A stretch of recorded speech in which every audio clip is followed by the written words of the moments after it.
So now let's go ahead and get into it.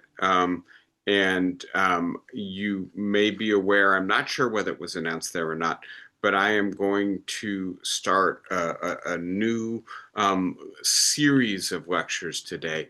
And my intention is to sustain this series over the course of the month. And the series will be on democratic constitutionalism, on the question of how we combine our Constitution and our Supreme Court with our claim to be a democratic society, and the fragility of the bringing together, the strange marriage, as I refer to it, of the combination of constitutions and democracies. And I do this for a couple different reasons. One of them is because I hope I'm not alone. Well, I don't know if I hope or not, but I certainly feel um, exhausted and demoralized by the current moment in American politics. And so, on the one hand, considering some more jurisprudential, philosophical, political, theoretic ideas lets us step out of a constant dwelling on the day to day of our current political moment. And I think that's healthy for us. And on the other hand, I do believe that a fair bit of what is wrong with American democracy in the 21st century can be traced back to the Constitution. And so I think it's worthwhile, in a sense, putting the tumult and the meanness and the authoritarian tendencies of contemporary politics in the United States in dialogue with a longer history and trying to understand both the origins of some of our current problems and maybe some of the resources to address those problems contained in our history, especially our constitutional history. And so I'll talk more about some of these images as we get further into the class, but let me move into the quote that, in a sense, set me up for this class, and then into today's topic. And so the quote from Erwin Chemerinsky, and I'm looking to see if I've got his other book, yes, ready to hand. So Chemerinsky is someone who in high school I had the good luck of being able to study with. When I was doing academic debate, he was the head of the institute that I attended at Northwestern University, and is also now the dean of the UC Berkeley School of Law and one of our leading constitutional scholars, a committed liberal and progressive as well. And so a few years ago, he wrote this book, We the People, right? And it is subtitled A Progressive Reading of the Constitution for the 21st Century, right? And so this book, which was published in 2018, Chemerinsky tried to argue that we could still use the Constitution as a progressive instrument in the 21st century. And in his most recent book, No Democracy Lasts Forever, and I don't know if you can see the cover, but we have the stars and stripes unraveling on the cover. And Chemerinsky makes the argument here that our Constitution is the origin of many of our most pressing political problems. Here's the way he describes it in the preface to the book. The Constitution created a structure of government that was suited for a small, not wealthy country in which a tiny segment of white male landowners governed everyone else. Thankfully, we no longer believe that government is legitimate, but sophisticated political actors using powerful computers and social media that could not have been imagined in science fiction have figured out how to use the Constitution's undemocratic structure to create permanent minority rule. Beyond a spate of separate amendments, it is imperative after 200 years that Americans begin to think of drafting a new constitution to create more effective, more democratic government. It's absurd to use a document written for a small, poor, and relatively inconsequential nation in the late 18th century to govern a large country of immense wealth in the technological world of the 21st century. We must begin to think about crafting a new governing document that keeps the strengths of the existing Constitution but fixes its manifest flaws. Paradoxically, the Constitution has put the united in emphasis in right italics states in grave danger. I've selected the text, not reading the entirety of it. He's began in the previous paragraph to talk about succession and the idea that may be one of the things that the Constitution encourages in the 21st century. He continues, it's time to begin thinking about succession, what succession might mean, and contemplate what shape it could take that would preserve what is best about the United States. To go forward, we must acknowledge that the root of many problems is the Constitution itself, and we need to confront the enormous difficulty of repairing or replacing it. Now, I'm not endorsing what Chemerinsky is saying here, but I do want to consider today the question of both why the Supreme Court in 2025 is interpreting the Constitution in ways that seem to greenlight almost everything that many of us view as an illegal, unconstitutional, autocratic president is doing. And then also whether or not the reason we have that president is because of this constitutional structure. And here I want to ask specifically whether or not the Roberts Court, and I'm going to refer to it as the new Roberts Court. Let me move to the title for today's talk. The new Roberts Court, pictured here with the addition of Gorsuch, Kavanaugh, and Amy Coney Barrett, right, the Trump appointees, is beginning to elaborate a new constitutional doctrine. And whether that new constitutional doctrine is actually much more friendly to a more empowered unilateral executive, much less friendly to an administrative state that is effective at regulating our society on the basis of expertise, scientific knowledge, and also much more hostile to civil rights, to the rights revolution of the 20th century. So to set this up, I'm going to ask, is that the case, or is this court just playing Calvinball, right? And I don't know if that's a familiar idea. Justice Jackson just, right, reacquainted us with this idea.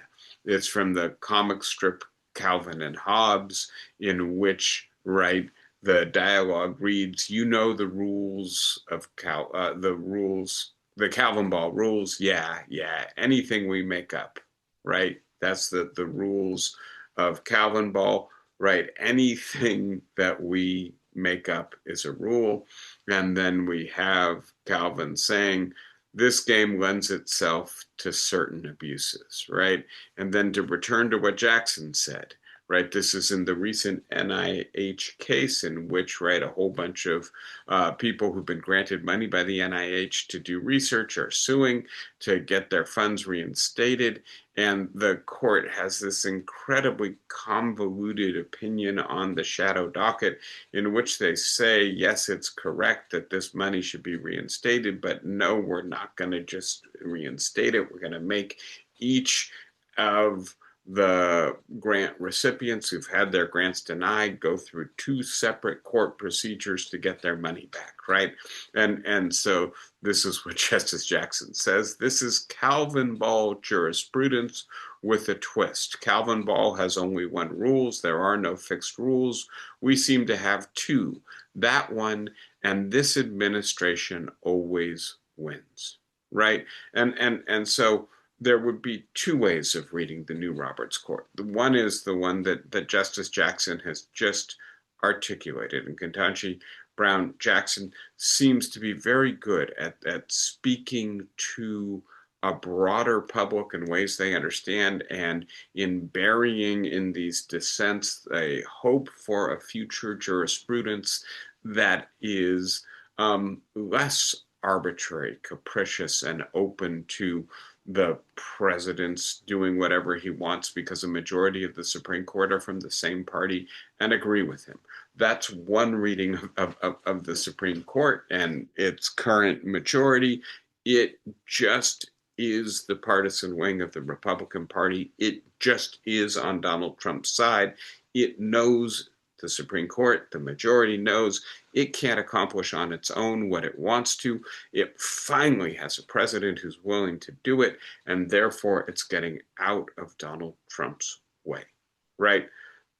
The other way to read the Roberts Court, the way I want to consider today, is that it does have a coherent, emerging, alternative jurisprudence to that of the last, call it 90 years, to the jurisprudence of the post New Deal, the civil rights and more broadly rights revolution, the growth of the administrative state, all this stuff that, right, the court has been at the forefront of creating for our society, or finding room within the Constitution to accommodate. This court now seems to be saying the last 90 years of constitutional history was a mistake.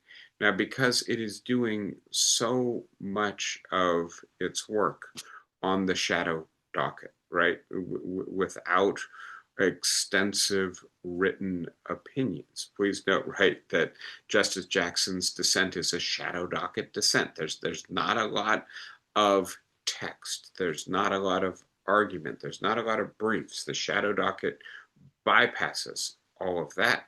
And instead, we have to kind of try to read the tea leaves. And so many people, including a woman who sits in chambers with the 6 conservative justices, think, well, the reason they're doing it on the shadow docket is so that they don't have to explain themselves, so they can just do what they want to do without having to write opinions or giving an account for themselves.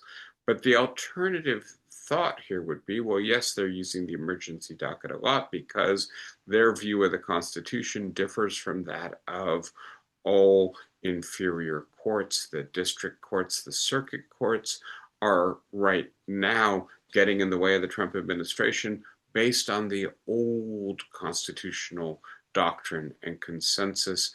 But the new Roberts Court has a new emerging view.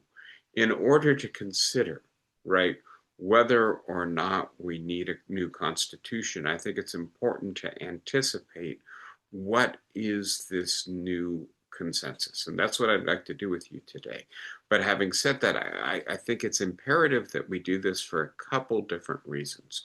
One of them is that it's just a basic principle of charity and sympathy, that we try to understand those with whom we share political power, our fellow citizens, and that we try to give their position the best, the most generous interpretation we can. And calling this Calvinball is not the most generous interpretation, right? I want to try to do better than that. And then I just want to add, if what I'm about to try to document is correct, and if there is a new emerging constitutional consensus on the part of the court, or a new emerging doctrine that is going to try to make the law of the land our highest order law, going forward, then we need to think carefully about it, right? And if it is a constitutional doctrine that is adverse to democracy, to the interests of the majority in the United States, to the capacity of the federal government to do the kinds of things that the people of the United States ask it to do, and in a sense now take for granted that it will do, that really underlines Chemerinsky's claim, because the Roberts Court has a supermajority of conservative justices. And I think we have to bear in mind the high likelihood that Donald Trump will get one or more appointments to the Supreme Court in the next 3+ years, that one of those appointments may in fact be replacing a liberal justice, and that it may further consolidate this majority and its vision of the court. So if the Constitution is more or less what the Supreme Court says it is, if it means what the court says it means, if there's a new emerging reading of the Constitution coming out of the Roberts courts, let's figure out what it is so that that helps us both to understand it and to figure out what we need to do to counter it if that's what we think we should do. So I want to go back to ideas that we were discussing last week to set this up, right? And the immediate context of this is Donald Trump's attack on the administrative state. I assume this is at least what many of us are focusing on right now. By the way, in that NIH case, another aspect of the Trump agenda is very much at play, which is that a whole bunch of grants have been rescinded by the Trump administration because they do not reflect the priorities of the president, and those priorities are anti-DEI priorities, right? And to be as clear as possible, the idea, for instance, that research on women's health, because it focuses on things that are specific to women, is a DEI initiative, reflects other aspects of the Trump administration's effort to reorient foreign policy. I'm sorry, I said foreign, I mean domestic, but I mean the policy of the federal government of the United States, and the Supreme Court's apparent sympathy for those efforts. And then we get to the other aspect of this, right? The effort to remove Lisa Cook from the Federal Reserve, to bully Chairman Powell and other members of the Federal Reserve into lowering interest rates, and the use of the Department of Justice and the Federal Housing Finance Agency in a kind of weaponized way to go after the enemies of the president. This flies in the face of the norm of the independence of independent agencies, the idea that they concentrate a kind of expertise and should be allowed to do their work in a nonpartisan way. And as we noticed last week, right, the Constitution of the United States, Article 2, Section 1, the first sentence reads, "The executive power shall be vested in a president of the United States of America." And James Madison, one of the chief authors of this language, right, had a interpretation of this clause that said, look, this is just about the title and nature of the office. We have a president, not a prime minister or a king. We have a single individual and not a council or group, right, collectively exercising executive power. This doesn't say, right, that the president of the United States has an exclusive monopoly on executive power and gets to use it unilaterally and capriciously. The very design of the Constitution is to check and balance the power of the president. And that's why, for instance, although he gets to appoint cabinet officials and ambassadors and judges, the Senate has to advise and consent, ultimately confirm all of those people if this meant that he had exclusive monopoly over executive power. Why do we have the Senate involved in those executive functions? But having said that, the doctrine of the unitary executive, which seems to be the prevailing doctrine of the Trump administration, and a doctrine that the majority of the Supreme Court is increasingly friendly to, says basically that the president is unilaterally in charge of everyone in the executive branch, and efforts by the other co-equal branches of government, like Congress, to restrict his use of executive power through statute are therefore unconstitutional. If Trump wants to fire Lisa Cook and she sits, formally speaking, in the Federal Reserve, which is part of the executive, then Donald Trump gets to fire her. And this came, I think, particularly to awareness this week around the testimony of Robert F. Kennedy Jr. in front of Congress, right after the firing of the head of the CDC and the resignation of many of the heads of its most important research and public health wings, after the removal of over $10 billion worth of research funding, right? The idea that this administration really is challenging what I'm going to call the post-New Deal and Watergate technocratic consensus, that agencies like the CDC, the National Institute for Health and Human Services, in which they sit, but also the Federal Reserve, the Bureau of Labor Statistics, the FBI, the Department of Justice, should be primarily committed to an impartial and objective implementation of the policy goals, the enabling mandate of these agencies that was created by Congress.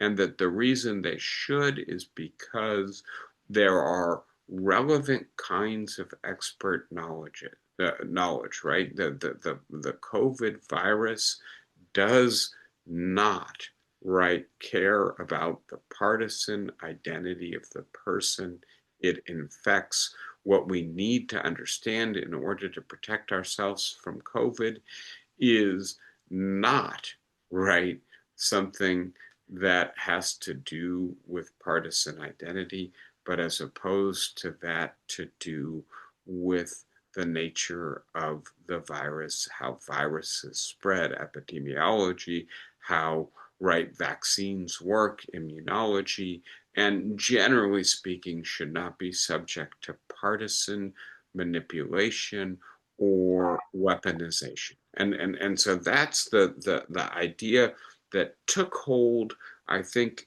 in the aftermath of the New Deal and Watergate. I want to say a little bit more about it because I think this is precisely what the Supreme Court is beginning to challenge. So it helps to connect the historical to the current. I want to start with the idea that nowhere in the Constitution is there any indication that we should have an administrative state, right? And so I have referred to this before with you as a 20th century graft onto an 18th century constitutional structure. Remember the quote from Chemerinsky, there's something peculiar about the fact that we're still using a legal institutional structure fashioned in the 18th century to try to navigate 21st century problems using 21st century knowledge and technology. And by the way, that was obvious already in the 1930s when Franklin Delano Roosevelt looked to Europe, looked to France and Britain and Germany and Sweden and said, look, they seem to have instruments of state power that the federal government lacks in the United States. And as we navigate a Great Depression, as we recover from the aftermath of the Spanish flu, as we anticipate the possibility of a Second World War, the United States needs to have the state of the art, the cutting edge of governmental capacity to tackle these problems. And what the European states have and what we lack is developed administrative agencies that are occupied by civil servants who are selected according to their relevant expertise and knowledge and bring that to bear in solving problems for all of us, right?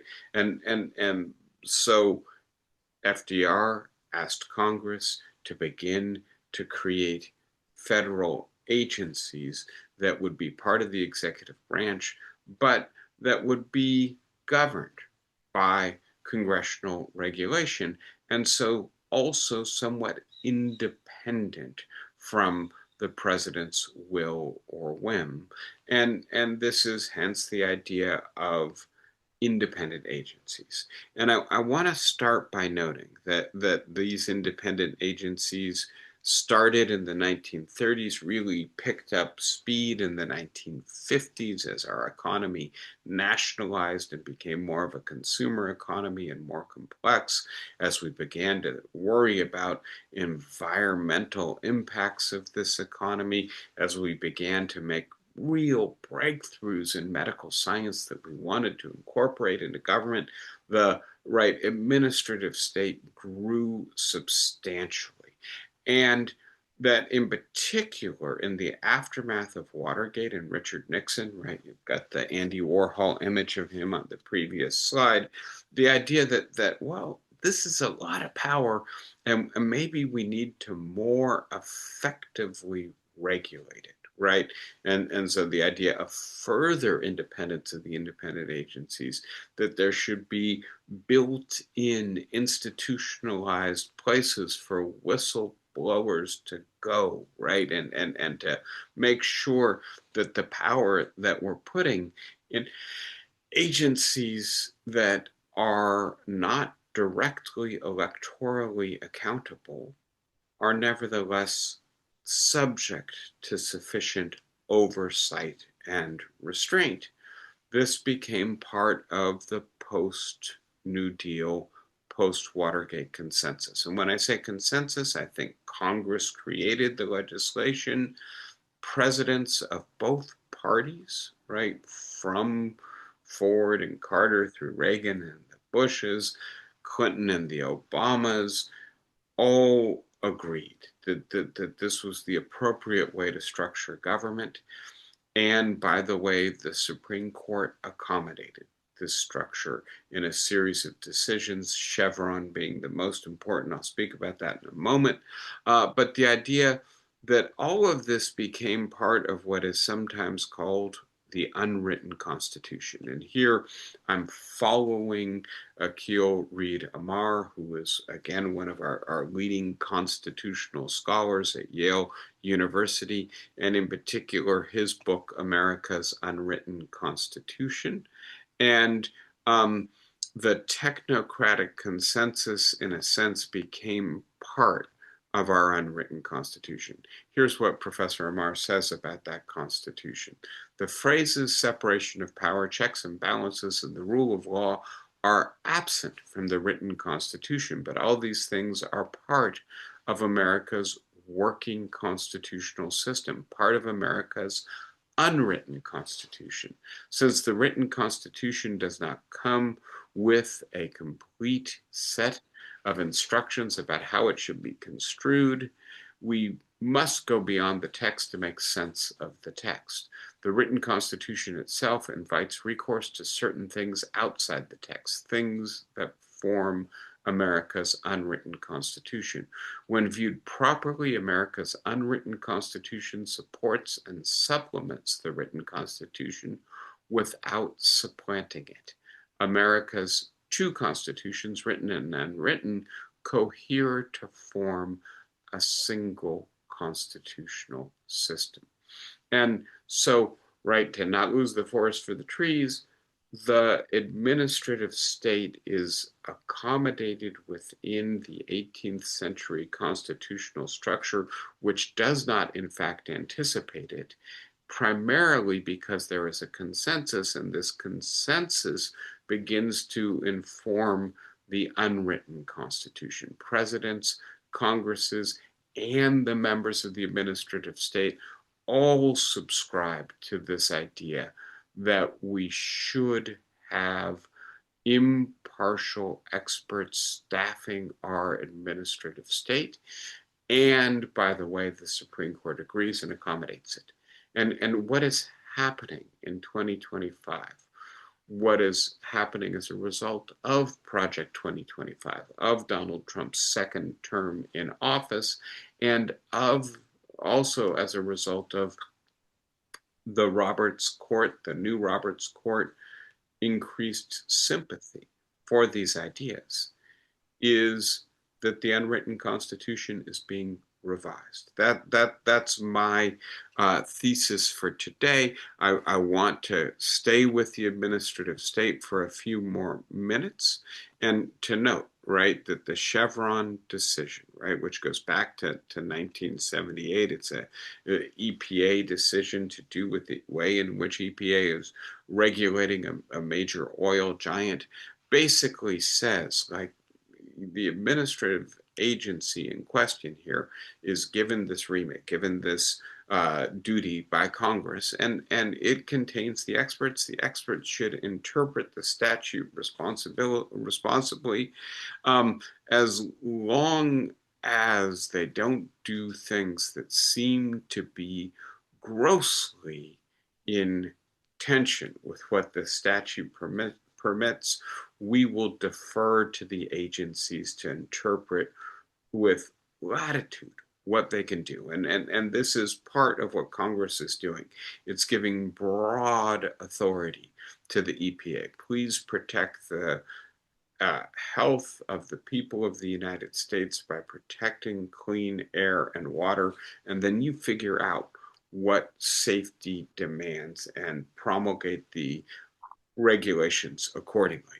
And as you can see, right, the fact that the Supreme Court accommodated the draft of an administrative state under our Constitution allowed regulatory codes to grow at a remarkable rate in the second half of the 20th century and into the 21st century.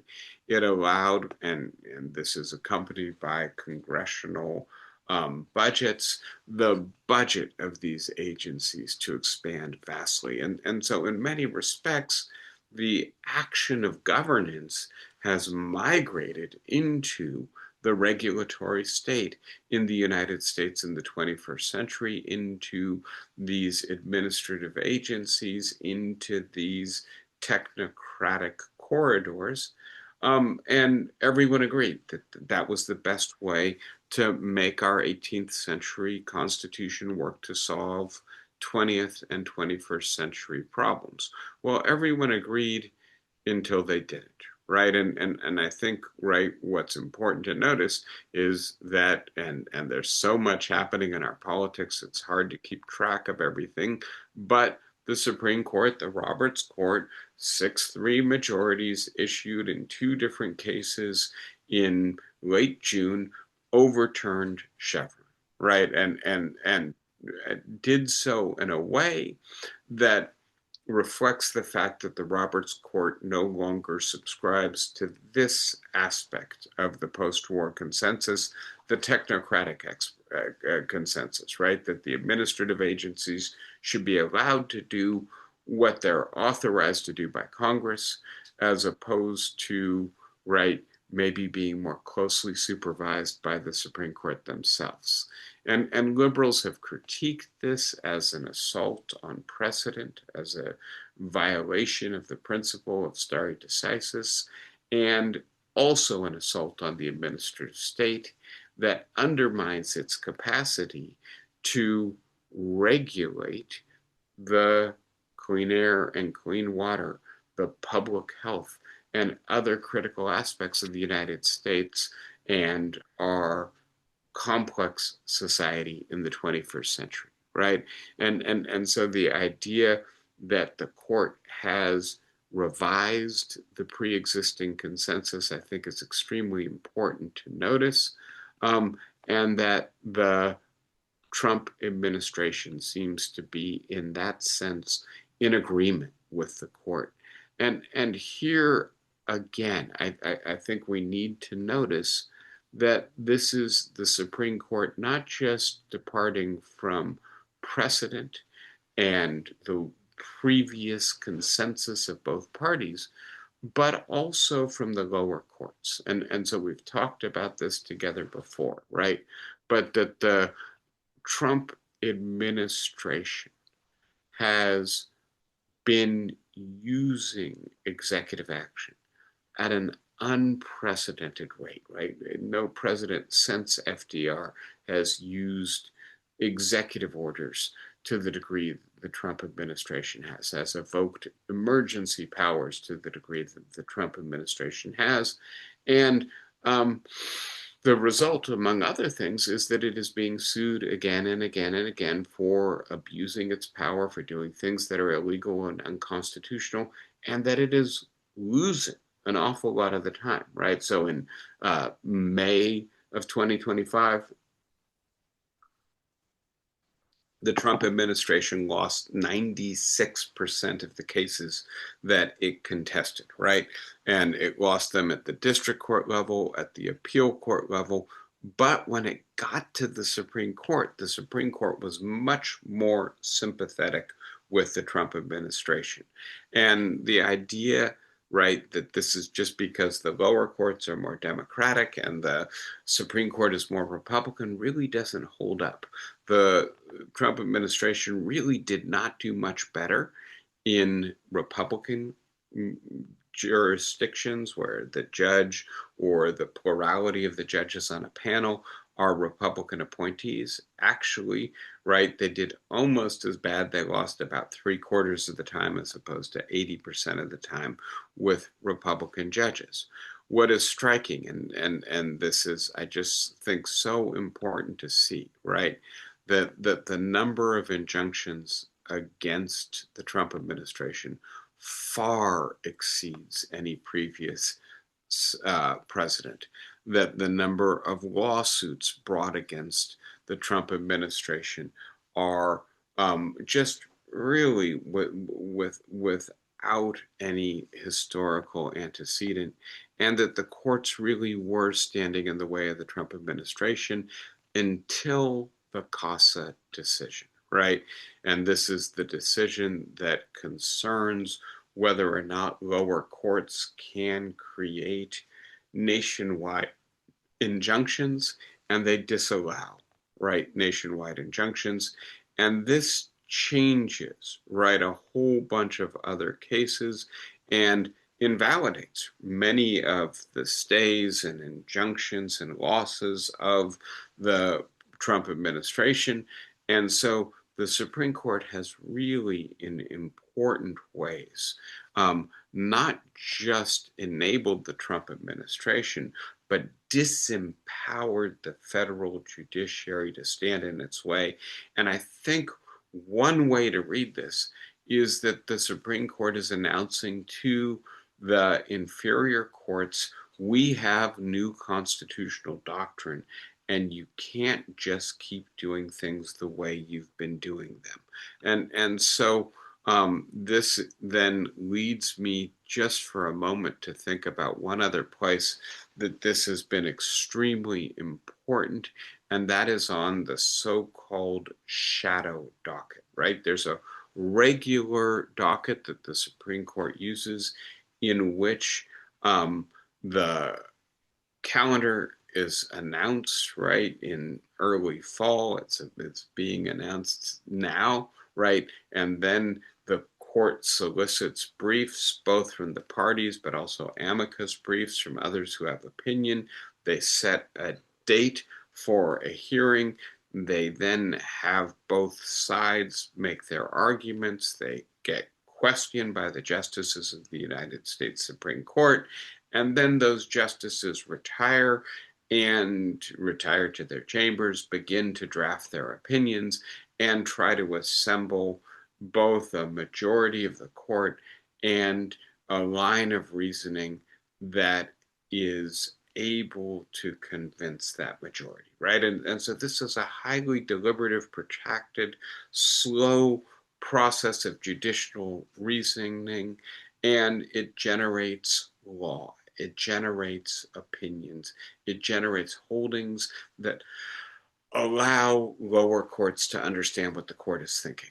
But there's also this other docket, the emergency docket, or what Stephen Vladeck of Georgetown has called the shadow docket, right? And this is a docket that is perhaps originally there to deal with things like people who've been convicted of a crime and sentenced to death, and they're saying, wait, there was a mistake, and we need the court to intervene immediately. If you do what you do in the normal docket, my client's going to be dead long before you issue your opinion. Hear this case expeditiously, issue your opinion immediately. And by the way, most of the time, they don't actually have a hearing. They don't have the attorneys, right, in front of them. They very often don't even have briefs. And this allows them to move very quickly. It also relieves them of the duty to write an opinion, right? So very often on the emergency circuit, you just get the decision, but no rationale. Or if there's a rationale, it's a very short 1 or 3 paragraph holding, not an elaborate opinion that establishes law that can guide lower courts. And please note, right, that in a totally unprecedented, record-breaking string of victories, the Trump administration has used the emergency circuit to appeal the stays on it more times than any president in recent history, and won 16 of these cases in a row. And part of the difficulty here, right, is that we don't actually know what the court is thinking. This gives rise to Justice Jackson's accusation that it's playing Calvinball, because it just seems to me it wants to let the Trump administration do whatever it can. But I do think that we need to understand perhaps the alternative interpretation, which is that there is some coherence, that there is a actual guiding judicial philosophy. And so I want to just for a moment talk about that judicial philosophy. This is just a little bit more about the rate at which, right, the Trump administration is using the shadow docket, right, the way it dwarfs all previous presidents, and how successful he is being, right, on that docket. But let me get into now the final thing that I want to discuss with you today: the reconstruction of the new Roberts Court's implicit alternative jurisprudence. And so it starts with a critique of the prior consensus, and not just of the accommodation of the administrative state within the Constitution and the establishment of perhaps something akin to a fourth branch of government, but also a critique of the rights revolution, right? The vast expansion of individual rights and the use of individual rights doctrine to settle questions about racial and sexual and gender equality in the Warren Court, but really as a society in the second half of the 20th century into the first decade of the 21st century.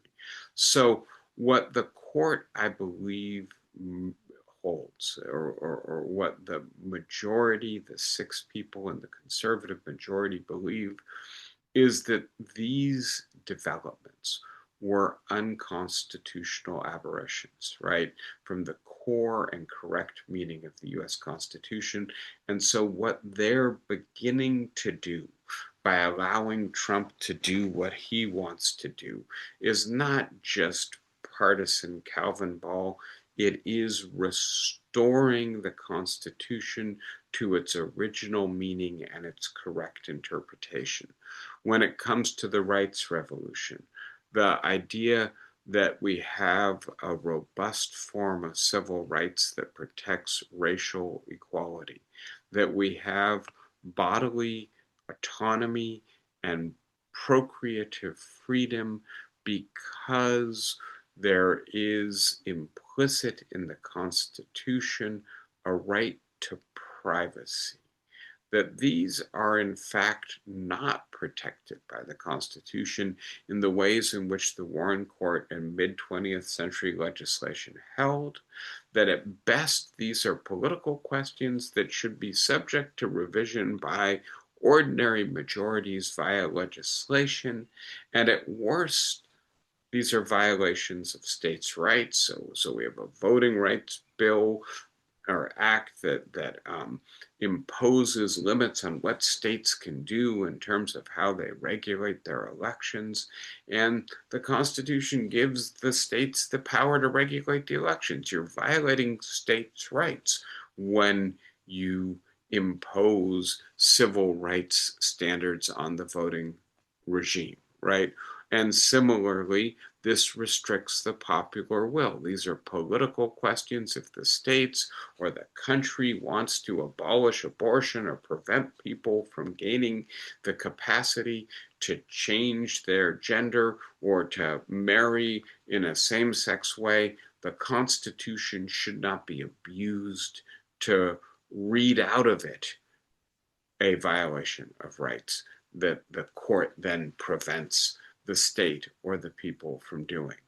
Similarly, the idea that the expansion of the administrative state violates the president's core Article 2 power to control and exercise executive power unilaterally, right? That the growth of this fourth branch that is neither fish nor fowl, that is part of the executive, but constrained by the enabling legislation such that it is also independent from the executive.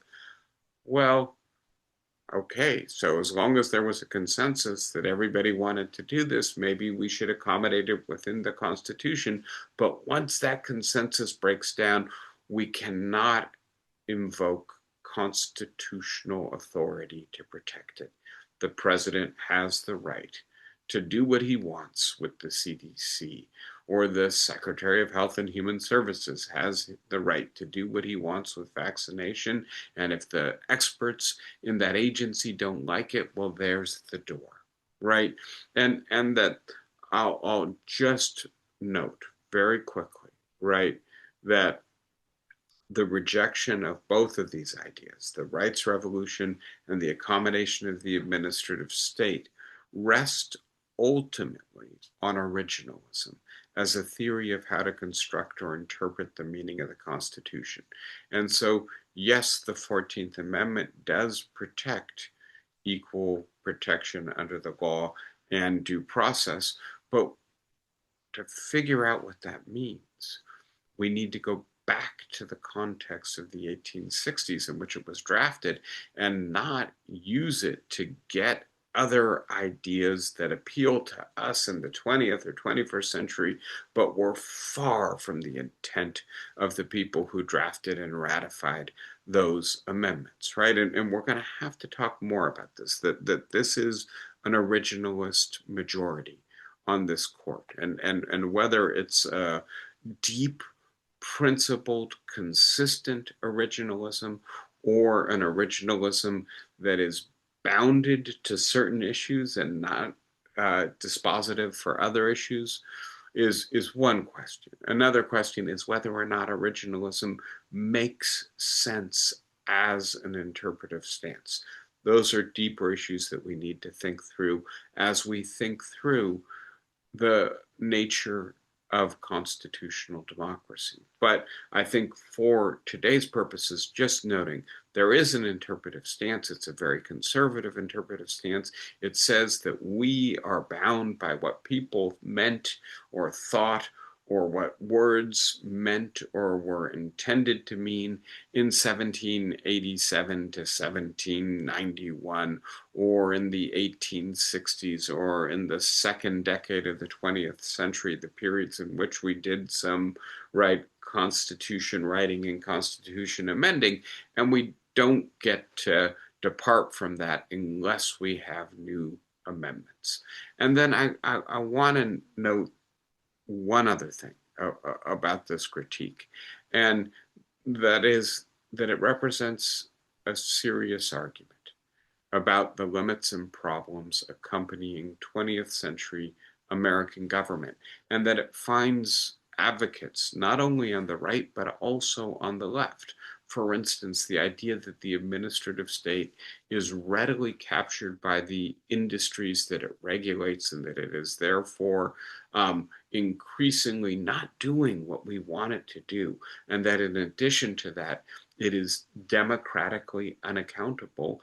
And given that so much of the action of governance has shifted into the administrative state, it's problematic that there's no mechanism for input by the people and responsiveness by the bureaucrats to that input. We need to give the president greater control because he is democratically elected. Similarly, the idea that the rights revolution leads to forms of identity politics that have fractured national unity, maybe also corrodes our capacity to transmit our traditions over time, that this is a criticism that not just the right finds to be a convincing reason to think maybe we didn't get it all right in the 20th century. To continue, the idea that the expansion of the administrative state isn't just unconstitutional, that it was not something that the Constitution ever anticipated, let alone enabled, but it also reflects a specific ideology that constrains politics in the name of technocratic competence. I spoke a little bit about the controversy around vaccines last week, and the idea that some people who are vaccine critics say, look, I have the right to control what goes in my body. If you keep me from going to work, if you put a mandate that says I have to have a vaccine to go to a restaurant or a movie, you are violating my freedom, and you're making decisions that I should be able to make for myself about what level of risk I should be willing to bear in the name of liberty, That idea is I think, according to the majority of the Supreme Court and according to the Trump administration, one that is worth considering, not dismissing out of hand as the product of crank disinformation, pseudoscience, myth-making on social media. And so that the administrative state selects for technocratic competence, but that competence is primarily available to a certain group of people, Who gets it? Well, they're college-educated people, usually people with advanced degrees, and by the way, they tend to be upper-middle-class people, And they tend to occupy a liberal culture, a liberal milieu. The idea that higher education is quite liberal, well, many of us have spent time in it, and I think we can confirm that that is accurate. Is that a bias? I'm not sure, but please note, if the people who occupy the technocratic positions have come through liberal institutions, those who are conservative tend to believe they've been indoctrinated in those institutions. And if you put them in these positions of power, and if you insulate them from being influenced by the president, then you're in fact insinuating liberal culture into the structure of governance and preventing conservatives from having the power to counter it or revise it. So insulating civil servants and administrative state agencies from political control by the president institutionalizes a specific ideology in a politically accountable and extremely powerful alternative state apparatus that the founders never envisioned, and therefore, right, is creating a parallel structure of governance that defies conservatives when they come to power. This violates Article 2, and it thwarts effective political control of the administrative state. It emasculates the president, right? And that is occurring during an era of presidential paralysis that damages responsiveness, accountability, and the ability of the federal government to serve the interests of the American people. I have one last point to make in this regard. I hope you bear with me for one more minute. I also want to talk about now the critique of the rights revolution and the idea that, and I want to be as clear as possible. I know you're not going to like what I'm about to say, right? I, like you, tend to think of, for instance, Brown v. Board and the series of decisions about privacy, Griswold v. Connecticut, that gave women the right to contraception, that eventually led to a national right to abortion, as some of the most important decisions in the history of the Supreme Court, and some correction, right? This is the same court in Dred v. Scott and Plessy v. Ferguson that accommodated slavery and Jim Crow, the same court that upheld excluding women from the vote and juries because they were too gentle and moral to participate in the rough and tumble of political life. The court finally corrected those awful decisions. But this court maintains it went too far. It overcorrected, and that those measures are either unconstitutional or now outdated and destructive. The Constitution may have, in earlier eras, allowed for governmental racial oppression and discrimination. That is no longer the case. And constitutional and legal measures have effectively eliminated governmental racial oppression and discrimination. We don't need these positive measures like the Voting Rights Act, right, supervision of state elections anymore. It is not constitutional to take race into account, even to counter, right, racial discrimination, to counter the current effects of past governmental racial oppression and discrimination is even worse. We're not doing it anymore, and therefore we need to not pay attention to race in the 21st century. And the rest of the rights revolution, especially privacy doctrine, the protection of women's procreative freedom, sexual minorities' rights, etc., none of that is in the Constitution. Show me where that is in the Bill of Rights.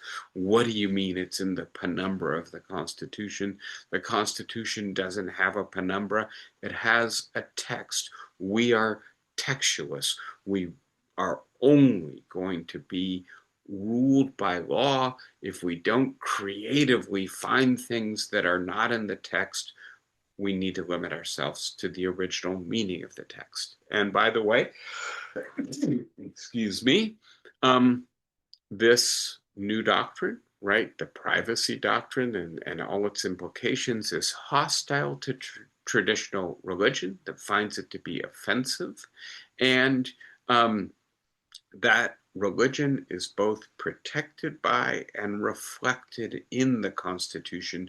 To use the Constitution to undermine traditional religious values is especially perverse. And so, finally, noting, right, that the rights revolution has fractured our society and our identities. It disempowers parents and their ability to transmit tradition to their children. And constitutionalizing the rights revolution prevents us from deciding these political questions democratically. They should be handled by the president and by Congress, not by the courts.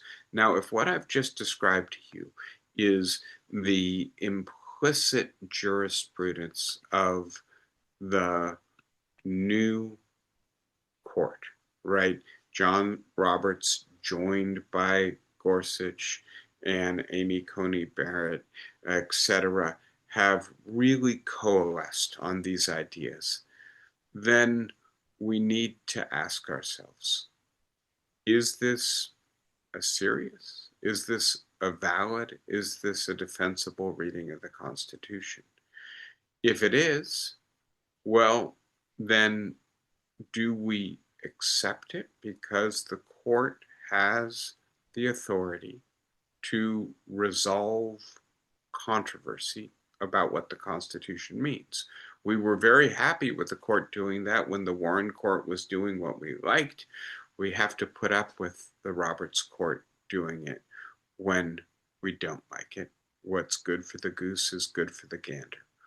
Or alternatively, is this a confused and mistaken reading of the Constitution?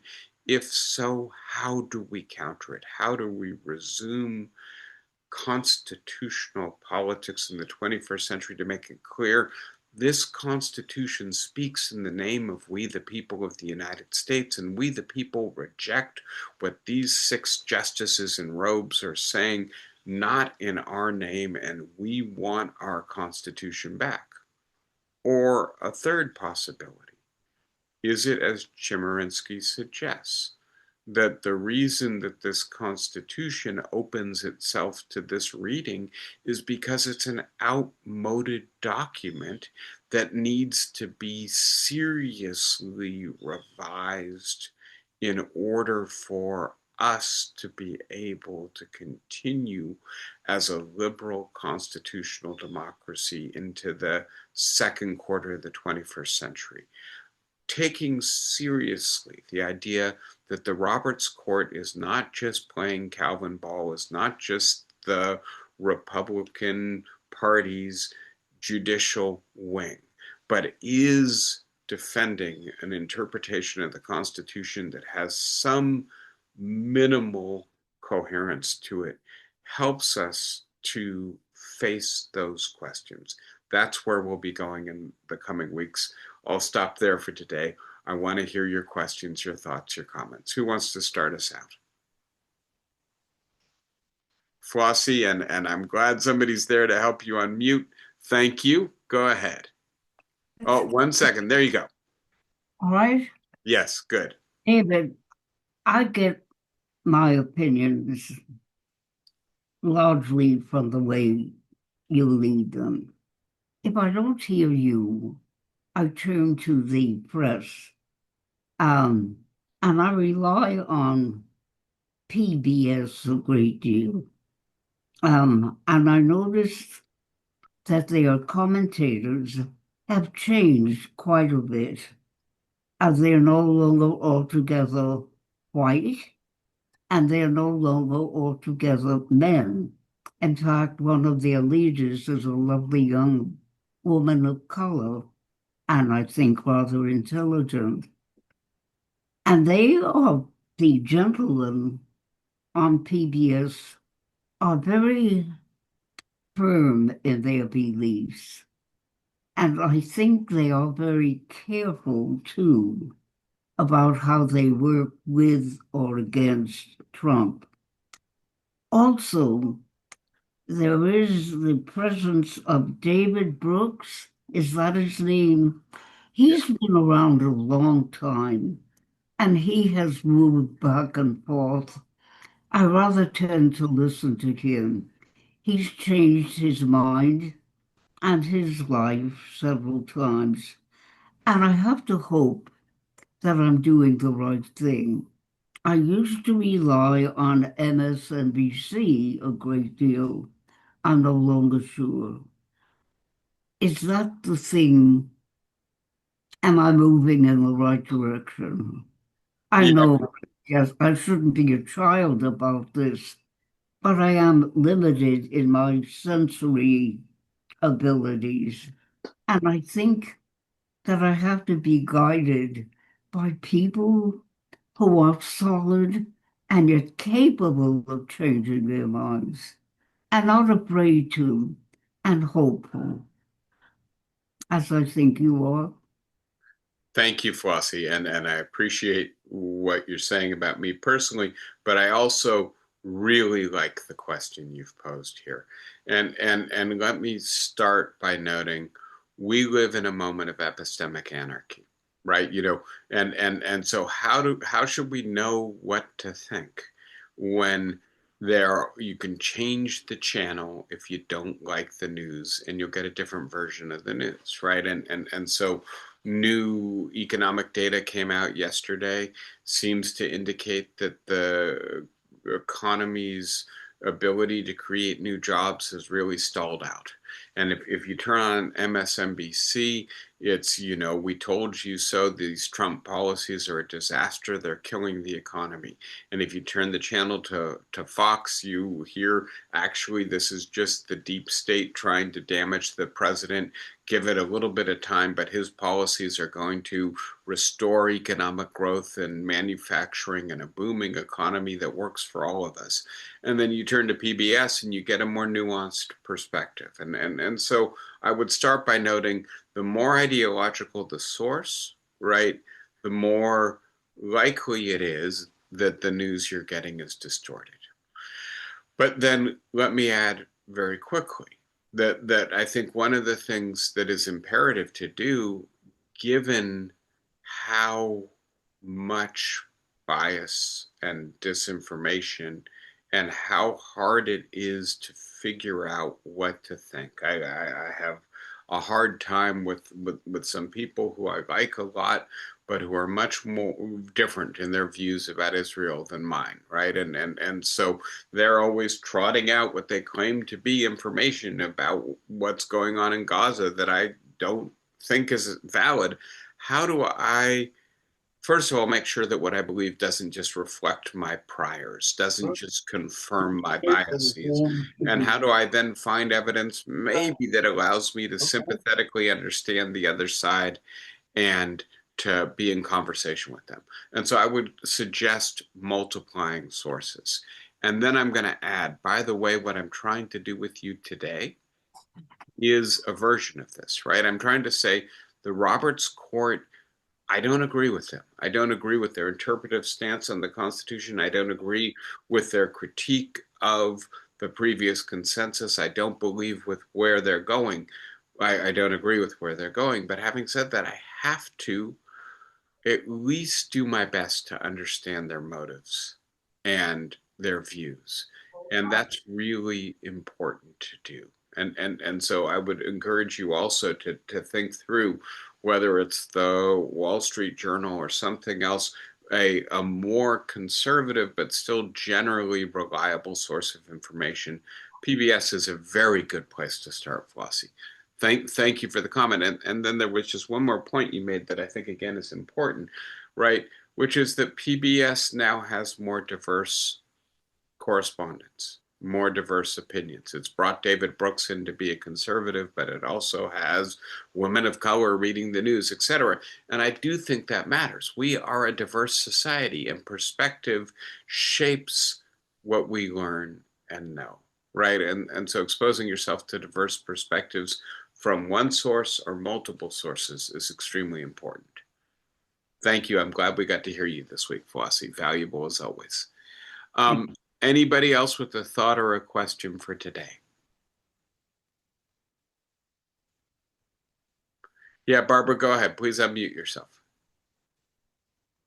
I was thinking when you started, at least the first page of my notes, um, about our not being the people on this call, but my perception or my observations, that people in general now really expect there to be a decider in all cases. I mean, think back, George Bush too occasionally Yeah. said, I'm the decider.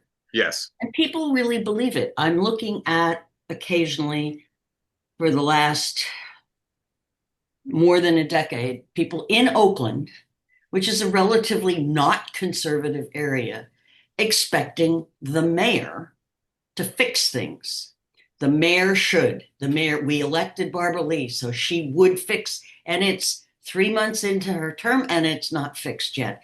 And she should be doing this with each of her agencies, even though the Oakland City Charter prohibits her from doing a lot of the things that people expect her to do, not just is silent on, but really restricts it. Um, and I think that's a lot of what's going on. I don't know whether, so the background of what I've been thinking through the rest of what you said is since, you know, the only educated people in this country are not the white guys, the privileged landed white guys. They're everybody that's on this call. They're all your students. They come from diverse backgrounds. They may have been born in other countries and have learned about other systems. And that's where the divide is to me, and what is pushing this. Now, a lot of the push is, people like Trump being the decider. He's decided this is wrong. It must be true. We elected him to decide. Secondly, I have trouble weaving the Supreme Court into that. But then they are the deciders too, but they weren't elected. Yeah. Um, So let I me, don't know what my question is, well, but let me focus on the first comment, which I think is very productive and interesting. And let me go a slightly different direction from the direction you went with it, Barbara. And to suggest that what I believe is one of the central experiences of life in the 21st century in the United States for a large portion of our population is the experience of disempowerment, lack of agency, right? And we don't have it at work, right? You know, a lot of people now are basically told to do at work what they have to do by phones, by computer programs that just, you know, tell them to go from point A to point B and tell them how much time they have to do it in and exactly what they have to do in that amount of time, right? It's an experience that is lacking in dignity and empowerment. And then the sense that, you know, we live in this culture in which I'm not in charge of anyone anymore, right? It used to be even the, you know, working class man who was just a schlepper, just, you know, took the garbage to the dump.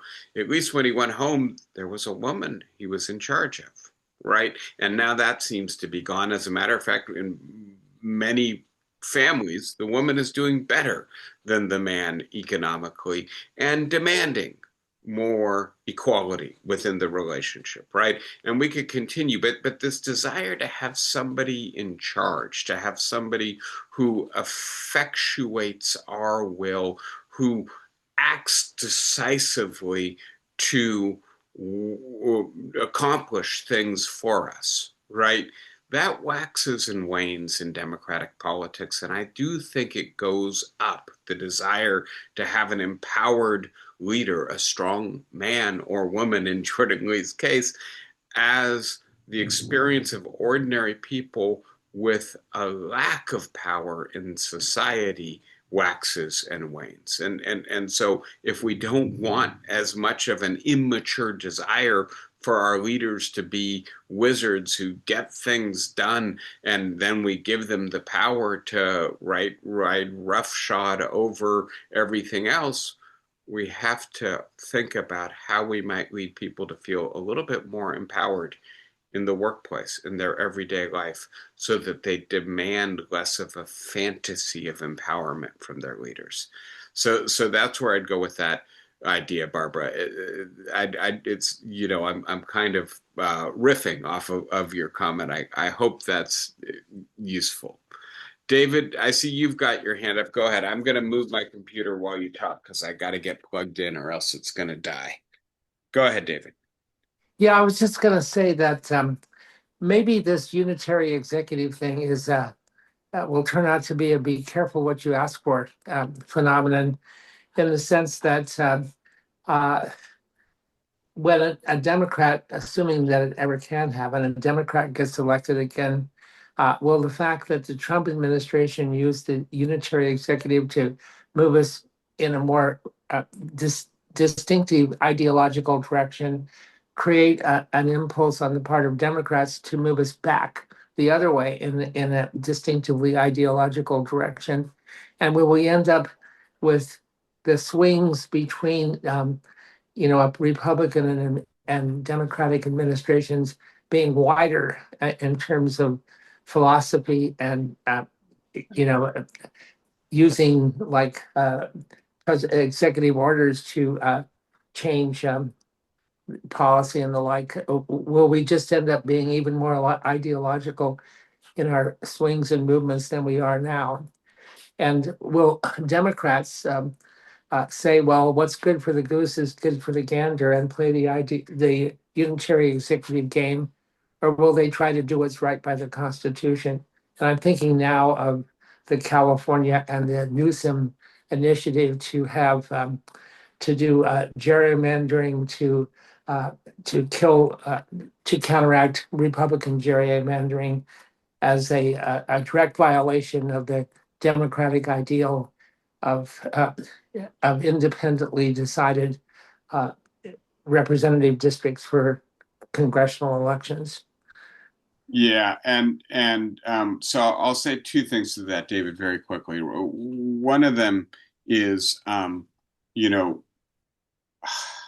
I don't know how far Donald Trump and his movement are willing to go in executing the autocratic playbook.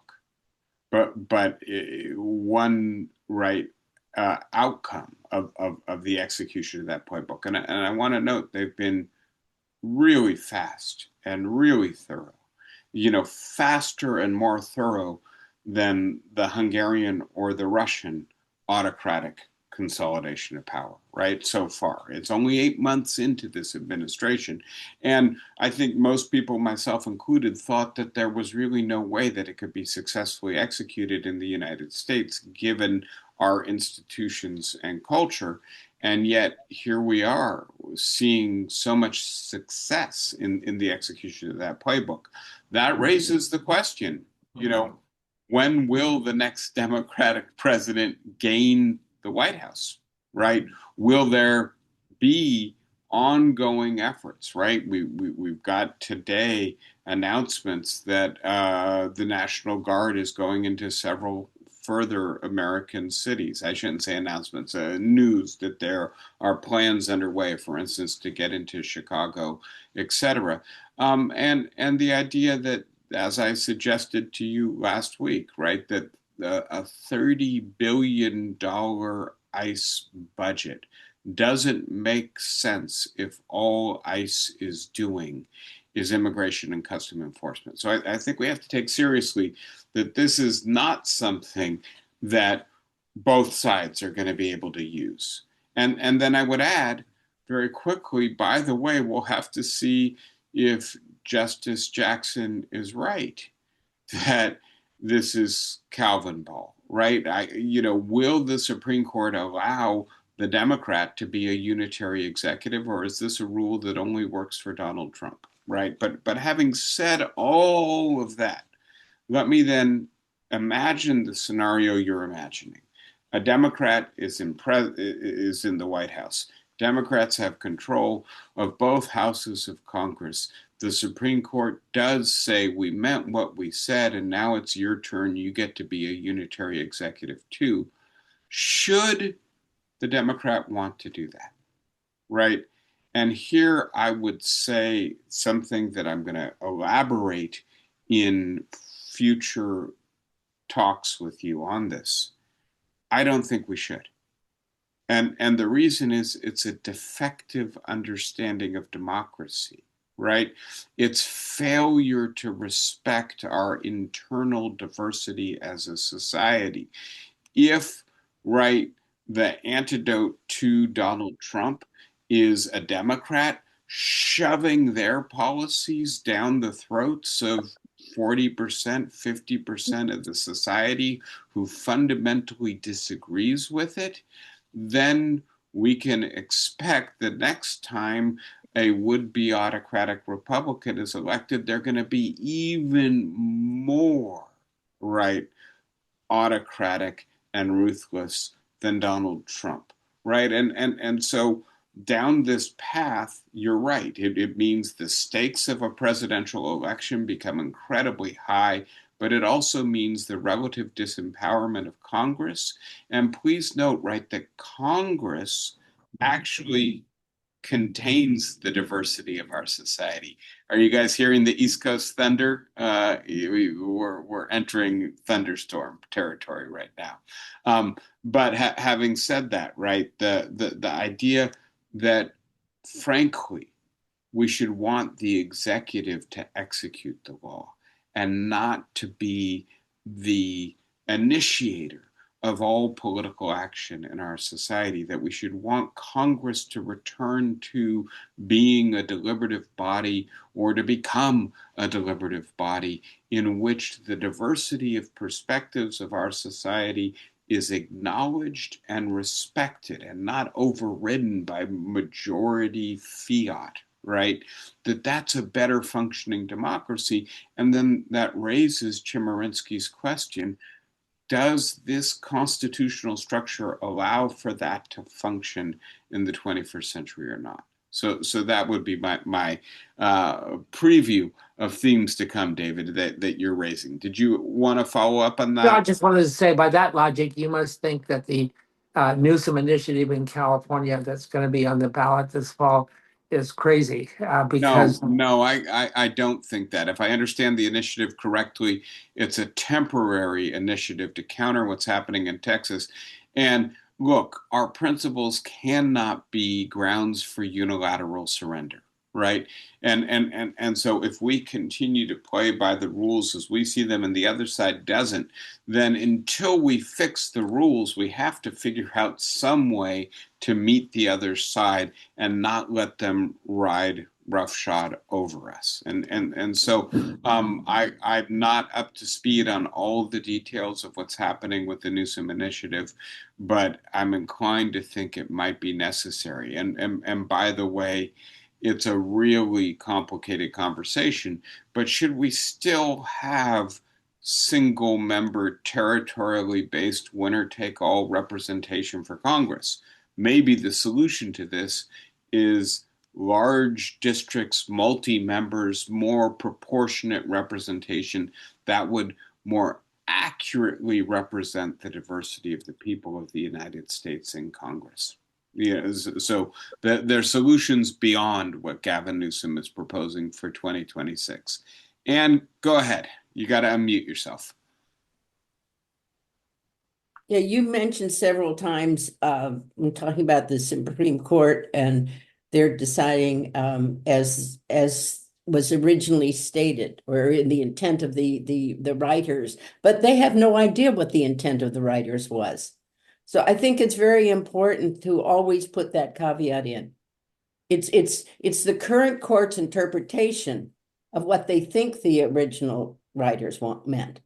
Yeah, and thank you, Anne. And I did pose the question, is originalism a coherent interpretive stance at all, right? And let me just then point out what several, I think, really important critics say about originalism, which is if the founders or the drafters or the ratifiers intended the Constitution to mean one thing and only one thing, why didn't they say that?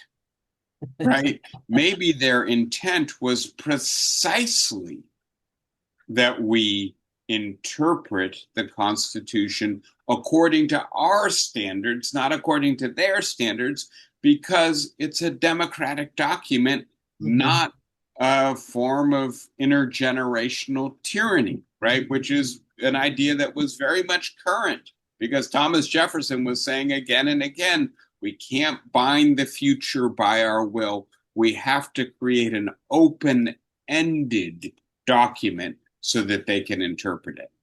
Yeah. Yeah. Thank you, Anne. Great comment. Again, anticipating what comes next. Mike, go ahead. A couple of things. First of all, you talked about getting diverse. I can let me close my window. I've got a thunderstorm occurring outside. Go ahead. Two things. First, Sandy and I had to leave your lecture for a while, and we missed a good deal of it. So, how do we access the recording?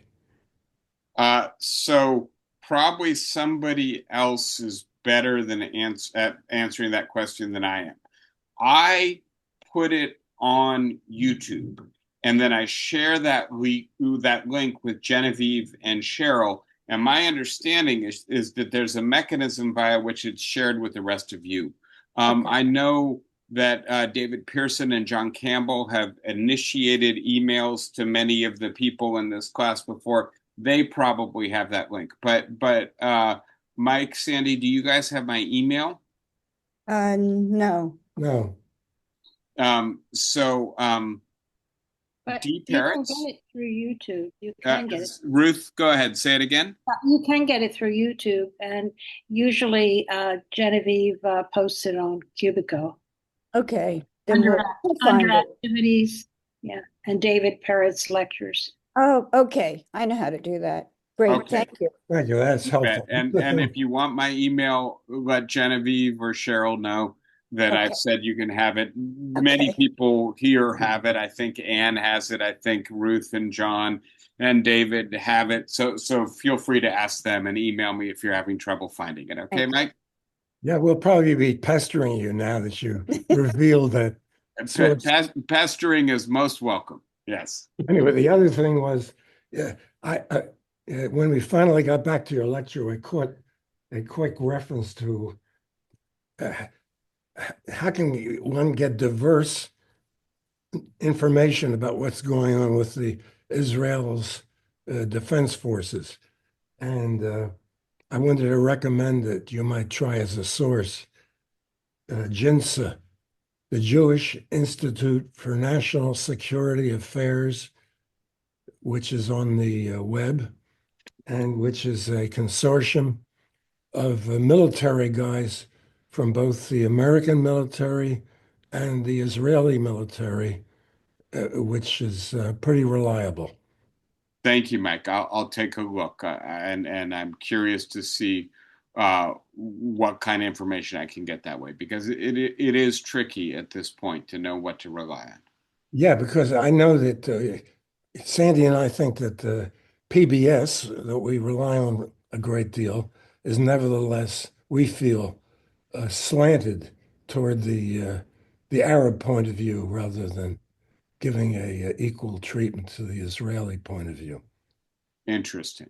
Okay, well, that's a topic for another day. I'm going to pass on having a conversation with you about that right now.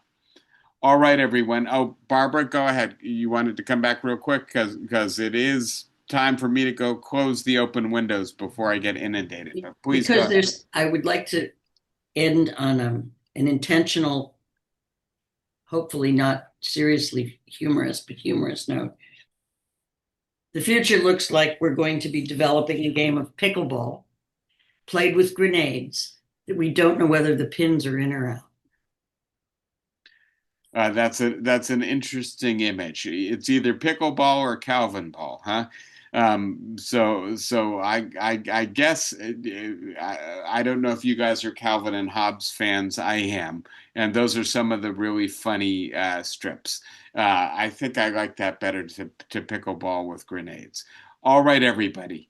Wonderful being with you, and I'm looking forward to continuing these topics. They do have, I think, incredibly important implications for the United States in the 21st century, especially during the remainder of Donald Trump's presidency. But they're also historical, they're also philosophical. I hope, in a sense, they may allow us to discuss some things that aren't just about the dismal spectacle of contemporary American politics. Be well. See everybody next week. Take care, guys. Thanks. Thank Bye-bye. you. As always. Bye. Thank you, David. My pleasure.